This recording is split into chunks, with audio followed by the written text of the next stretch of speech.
So hi everyone, I hope you are doing good. So only 10 days are left for your MCRE exam और कुछ कुछ doubts थे, मैंने यहाँ पे लिख लिए सारे। तो पिछले 1-2 महीने में जो पूछे गए थे, sorry for late reply, I was little busy. तो मैंने सोचा कि डायरेक्ट वीडियो बना के इसको अपलोड कर देता हूँ। ये एक ईजी मेथड है, बजाय कि आईपैड पे वो पहले वीडियो को रिकॉर्ड करो फिर उसको अपलोड करो। तो देखो, कुछ कुछ लोगों के डाउट्स थे एंड जेन्युइन डाउट थे, तो पहले डाउट्स को ले लेते हैं, फिर थोड़ा बहुत मैं अपना खुद एक्सपीरियंस वगैरह जो भी शेयर करना है वो शेयर करूँगा। तो पहले किसी को मोटिवेशन का लेके डाउट था कि पढ़ने का मन नहीं कर रहा है।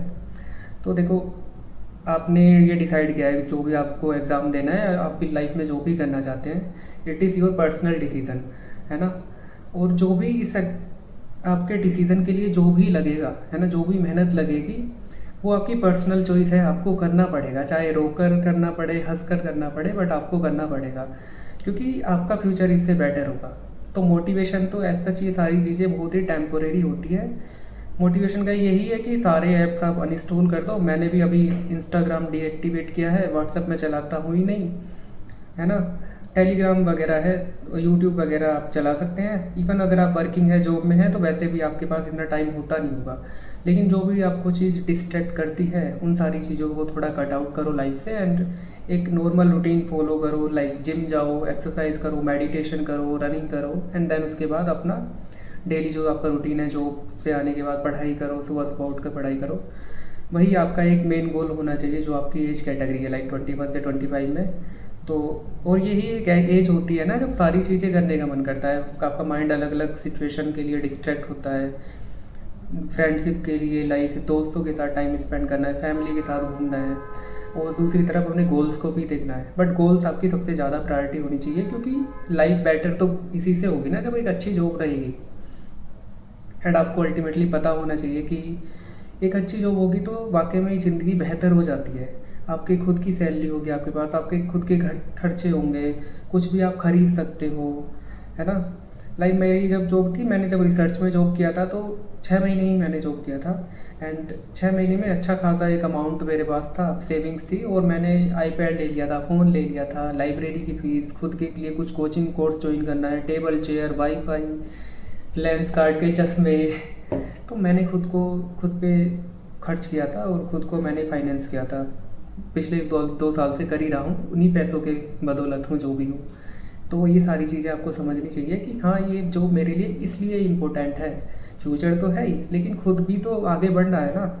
इन सभी के एम्बिशंस होते हैं कि मैं लैब टेक्नीशियन ना रह के और भी लाइफ में कुछ बेटर, कुछ ना कुछ करता रहूँ आगे। साइंटिस्ट के लिए आपको करना है, पीजी का प्रोग्राम कोई ज्वाइन करना है पैरेलली, तो वो आप सब कर सकते हैं। वो एक आपको पता होना चाहिए कि ये सारी चीज़ें जॉब से चेंज हो सकती है, एंड वही एक मोटिवेशन होना चाहिए ना। वो बात करते हैं कि कुछ लोगों का डाउट था कि एग्ज़ाम की होल की क्या स्ट्रेटेजी होनी चाहिए। लाइक अगर एग्ज़ाम टफ आ गया, एनसीएल और जैसा जीआईएमएस का था, तो कैसे हम उसको, मतलब एग्ज़ाम सिचुएशन में, एग्ज़ाम हॉल में हमारे तुरंत कैसे डिसीज़न चेंज होने चाहिए। तो आप लगातार पीवाईक्यू सोल्व कर रहे होंगे। मैंने भी एक पेपर सोल्व किया था आप लोगों के साथ, 100 क्वेश्चन का, रेलवे लैब असिस्टेंट वाला। तो उसी के अकॉर्डिंग आपको भी घर पे बैठ के 2 घंटे में डेली एक एक पीवाईक्यू सोल्व करना है। उससे क्या होगा, आपकी एक स्ट्रेटेजी खुद ही डेवलप हो जाएगी कि आप इतने क्वेश्चन सोल्व करते हैं तो इतने आपको मार्क्स मिलते हैं, इतने क्वेश्चन गलत करते हैं, ये आपका एक सेफ जोन रहता है। सभी का एक सेफ जोन रहता है ना कि 90 अटैम्प्ट करें, उसमें से 10 गलत हो गए, दैन 80 क्वेश्चन सही हो गए, ओवरऑल वो 75-80 के अराउंड पहुंच गए, ठीक है, नेगेटिव मार्किंग वगैरह सब हटा के। या कुछ लोग 80 अटैम्प्ट करना पसंद करते हैं। अगर इजी पेपर आएगा तो फिर आपको 90 अटैम्प्ट करने पड़ेंगे। अगर टफ पेपर आएगा तो कुछ लोग 75 ही अटैम्प्ट करते हैं। तो ये सबका अपना अपना एक एग्ज़ाम जो अटैम्प्ट करने वाला होता है, पेपर सॉल्विंग स्ट्रेटेजी होती है। वो कोई हम किसी से डिस्कस नहीं कर सकते, या फिर हम किसी को फॉलो भी नहीं कर सकते कि आप जैसा सोल्व करेंगे मैं ऐसा ही पेपर में सोल्व करके आऊँगा, ठीक है। कुछ मेथड्स होते हैं, जैसे एक होता है ना कि क्वेश्चन को पढ़ के ही अंदर से वाइब आती है कि हाँ, ये वाला ऑप्शन मुझे ठीक लग रहा है, यही होना चाहिए, खासकर नॉन टेक्निकल वाले पोर्शन में। जैसे इंग्लिश में आपको बहुत सारे क्वेश्चन, आपको इंग्लिश नहीं आती होगी, मुझे भी नो डाउट नहीं आती है प्रॉपर इंग्लिश, ग्रामर वगैरह मेरी भी इतनी अच्छी नहीं है। लेकिन ये होता है कि क्वेश्चन पढ़ के लगता है कि यार इसमें ऑन नहीं आएगा या दा नहीं आएगा, है ना। या ये स्पेलिंग वाला जो क्वेश्चन है, ये स्पेलिंग मुझे गलत लग रही है, ये वाली स्पेलिंग में मैं जाना चाहूँगा। 50-50 भी अगर आप कर रहे हैं तो आपके आपने 50-50 5 क्वेश्चन में आपने 50-50 करा, 3 गलत हो गए, 2 सही हो गए, फिर भी आप पॉजिटिव में रहेंगे, ठीक है। तो वो तभी चीज़ें आपको समझ में आएगी जब आप लगातार पेपर तक या पेपर के से 5 दिन पहले तक आप डेली डेली कुछ ना कुछ क्वेश्चन सोल्व करते रहेंगे, लगातार 50-50 क्वेश्चन या 100-100 क्वेश्चन। क्योंकि क्या होता है ना कि हम को डेली क्विज वगैरह तो सोल्व करते हैं, लेकिन जब लगातार हम घर पे 100 क्वेश्चन लेकर बैठते हैं तो हमारा माइंड काम ही नहीं करता है। स्टार्टिंग में आप अच्छे से पेपर सोल्व करते रहेंगे, फिर आप बीच में बोर हो जाएंगे पेपर सोल्व करते करते, फिर आपको लगेगा जल्दी से पेपर ख़त्म हो। तो वो चीज़ें आपको एग्ज़ाम हॉल में नहीं करनी है। And the third thing is कि अभी जो लास्ट के डेज है ना, इसमें आपको थोड़ा हाइबरनेट वाले मोड में चले जाना चाहिए। लाइक भूल जाओ कि आपके आसपास क्या हो रहा है, ठीक है। खुद पे फोकस करो।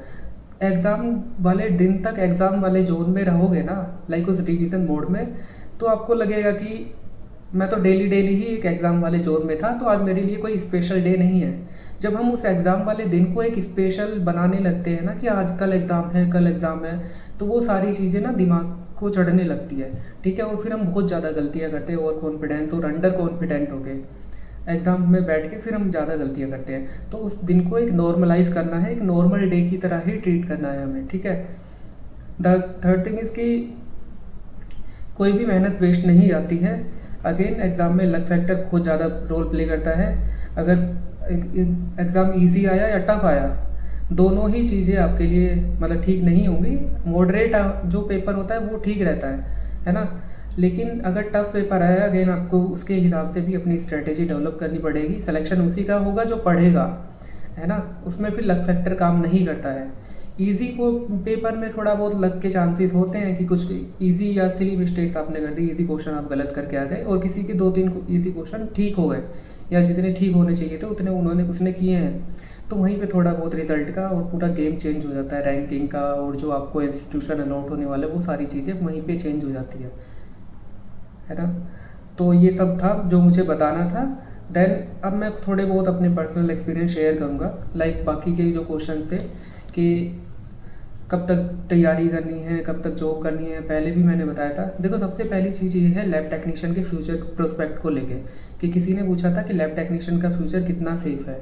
तो लैब टेक्नीशियन का फ्यूचर बाकी एग्ज़ाम्स के कंपैरिजन में बहुत ज़्यादा सेफ है, क्योंकि इंडिया में अगर आप बाकी एग्ज़ाम्स को देखेंगे ना, वहाँ पे पेपर लीक्स होते हैं, बच्चों के पास कोई टेक्निकल डिग्रीज नहीं है, बस एक एग्ज़ाम पे पूरी तरह डिपेंड है। यहाँ पे एटलीस्ट ये तो है ना कि आपके पास डिप्लोमा है। मैक्सिमम जो 50 से 60% पॉपुलेशन है वो जॉब के साथ तैयारी कर रही है, एग्ज़ाम दे रही है। तो कोई प्लान बी की ज़रूरत ही नहीं है। आपका जो डिग्री है वो ही एक प्लान बी है।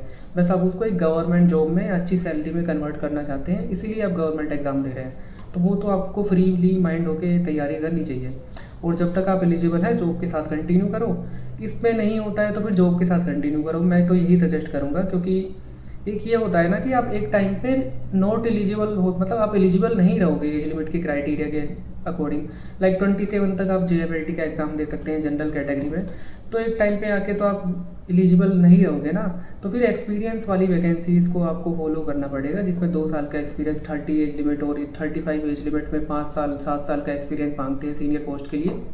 तो देन उसके लिए आपको थोड़ा बहुत मतलब कंटिन्यू करना पड़ेगा अगर आप जर्नी गवर्नमेंट एग्ज़ाम्स में देखते हैं अपनी जर्नी, है ना। तो इसलिए जॉब बहुत ज़्यादा ज़रूरी है, एक्सपीरियंस बहुत ज़्यादा ज़रूरी है।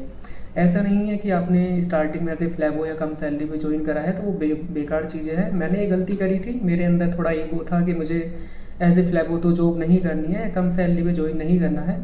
आपको वो ज़रूर करना चाहिए जॉब वगैरह। अच्छे हॉस्पिटल्स में ट्राई करो जो जहाँ का एक्सपीरियंस भी काउंट हो, NABL सर्टिफाइड लैब हो, मैक्स, फोर्टीज़ वगैरह, बहुत सारे अच्छे प्राइवेट हॉस्पिटल्स होते हैं, है ना।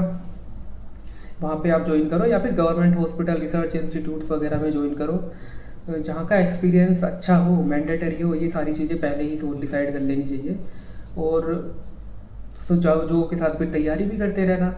और ज़रूरी नहीं है आप वहाँ पे एज ए लैब टेक्नीशियन ही पूरे ज़िंदगी कंटिन्यू करोगे। बहुत सारे ऐसे फील्ड्स होते हैं, लाइक कंटिन्यू करते करते वहाँ पे आप MBA भी कर सकते हो। MBA in lab operations, lab management, hospital and health care management, private sector में जा सकते हो, फिर चेंज करके एक्सपीरियंस भी हो जाएगा जॉब वगैरह के साथ। या फिर हायर स्टडीज़ के बाद आप असिस्टेंट प्रोफेसर। लाइफ साइंस में एनॉर्मस अपॉर्चुनिटीज़ है, मतलब नेट जेआरएफ वगैरह करके कुछ भी कर लो।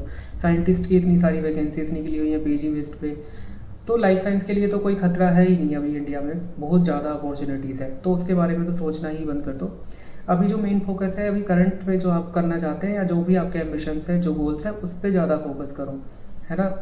लाइक आपको लैब टेक्नीशियन का एग्ज़ाम निकालना है, एम्स में आपको जॉब करनी है। एम्स में जॉब करने का सबसे बड़ा बेनिफिट ये होता है कि आपके जो फ्यूचर प्रोस्पेक्ट है वो भी बढ़ जाते हैं। लाइक आप लोग बाकी लोगों से आपको बहुत कुछ सीखने को मिलता है। कोई आपको वहाँ पे साइंटिस्ट मिलेगा, कोई आपको वहाँ पे पीजी करता हुआ मिलेगा, पीएचडी करता हुआ मिलेगा, तो उनसे भी बहुत कुछ सीखने को मिलता है, ठीक है।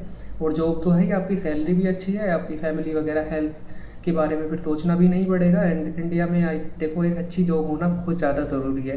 मैंने पहले भी बताया था कि अगर आप चाहते हैं कि आपकी फैमिली को एक प्राइवेट सुविधाएं मिले तो आपको एक गवर्नमेंट जॉब लेनी पड़ेगी। आप मतलब अगर एक प्राइवेट जॉब है तो फिर तो आपको सरकारी जैसी ही सुविधाएं मिलेगी, अगर आप प्राइवेट जॉब अच्छी नहीं है, ठीक है। और लैब टेक्नीशियन में होता भी है कि प्राइवेट जॉब्स बहुत सालों के एक्सपीरियंस के बाद जाके आपको एक अच्छी पोजीशन मिलेगी और सारी फैसिलिटीज़ वो लोग देंगे, लाइक मेडिकल इंश्योरेंस वगैरह ये सारी चीज़ें। तो बस यही था इस वीडियो में। तैयारी करते रहिए, नॉन टेक्निकल को इग्नोर मत करना। अभी तक अपने शेड्यूल फॉलो किया है तो नॉर्मली ऐसे ही हर एग्ज़ाम की तैयारी होती है, अपने डेज़ को डिवाइड करके, और आपने किया भी होगा, ठीक है। बस खुद में कॉन्फिडेंस रखना और ये मत सोचना कि भाई कोई 2 साल से देने वाला है इस एग्ज़ाम को, कोई पिछले 3 साल से क्वालिफाई कर रहा है, 2 साल से, या कोई ऑलरेडी गवर्नमेंट सर्विस में है तो उनका हो जाएगा। इन्फीरियोरिटी कॉम्प्लेक्स लाइफ में नहीं आना चाहिए। ये नहीं होना चाहिए हमेशा दिमाग में कि मैंने तैयारी करी है, मैं अपना बेस्ट दूंगा और मैं ही इस एग्ज़ाम को क्वालिफाई करने वाला हूँ। लास्ट वाले दिन तक अंदर ये मोटिवेशन रहेगा और ये कॉन्फिडेंस रहेगा तो डेफिनेटली आपका एग्ज़ाम क्वालिफाई हो जाएगा। क्योंकि जो आधे से ज़्यादा मैक्सिमम पॉपुलेशन है ना, वो तो फॉर्म भर देती है। लाइक मेरे दोस्तों ने भर रखा है, वो एक हफ्ते पहले सोकर उठेंगे, मेरे पास कॉल करेंगे क्या पढ़ूँ मैं एग्ज़ाम के लिए, है ना। तो आधे से ज़्यादा पॉपुलेशन तो वो वाली है। मुश्किल से 3-4 हज़ार बच्चे होते हैं जो सीरियसली प्रिपेयर करते हैं, उनमें से आधे ज़्यादा लोग जो है सारे इस सिलेबस को कवर नहीं करते हैं। कोई नॉन टेक्निकल को कवर करेगा, कोई एमएलटी को अच्छे से पढ़ के नहीं जाएगा, ये सारी चीज़ें होती है। तो वही 1000-1200 बच्चे होते हैं जो रियल में अपना 100% दे रहे होते हैं, सब कुछ झोंक दे, जो मतलब जो पूरी तरह से अच्छी तरह से तैयारी कर रहे हैं ये लास्ट वाले डेज में। उन्हीं के बीच में कॉन्फिडेंस मतलब कंपटीशन है, और उन्हीं के बीच में जो एग्ज़ाम में अच्छे से स्ट्रेटेजी वगैरह अच्छे से डेवलप कर पाएगा, टाइम मैनेज कर पाएगा, क्वेश्चंस को अच्छे से पढ़ पाएगा, गलतियाँ नहीं करेगा, उन्हीं का सिलेक्शन हो जाएगा और उन्हीं की अच्छी रैंक आ जाएगी, ठीक है। तो और ये पहले भी हुआ है, लाइक किसी का एमसीआरई आई थिंक 24 क्वालिफाई नहीं हुआ था किसी बच्चे का, एंड 25 में उसका टॉप 50 में रैंक आ गया था। किसी ने एमसीआरई 24 क्वालिफाई किया था एंड 25 क्वालिफाई नहीं हुआ था उसका। तो ये तो मतलब एक डिपेंड करता है ना कि आपके जो लास्ट के 10-15 दिन है वो कैसे थे, चाहे आप पिछले 6 महीने से तैयारी कर रहे हैं या फिर 1 साल से तैयारी कर रहे हैं, वो सब चीज़ें मायने नहीं रखती है किसी भी एग्ज़ाम में, ठीक है। तो मैं ऑल द बेस्ट, बस यही सब कुछ मुझे बताना था। और आपके 10-15 दिन बचे हैं तो मेहनत कीजिए, क्योंकि सब कुछ ही जॉब के बाद चेंज हो जाएगा और मेहनत कभी वेस्ट नहीं जाती है, वैकेंसीज आती रहेगी। शायद रेलवे का भी नोटिफिकेशन आएगा सितंबर में, और हो सकता है एमसीआरई फिर से आए नोटिफिकेशन, फिर से वैकेंसीज लाए। दिल्ली में भी शायद कुछ वैकेंसीज निकलने वाली है। तो बेस्ट विशेज़ और ऑल द बेस्ट, अच्छे से पढ़ते रहिएगा।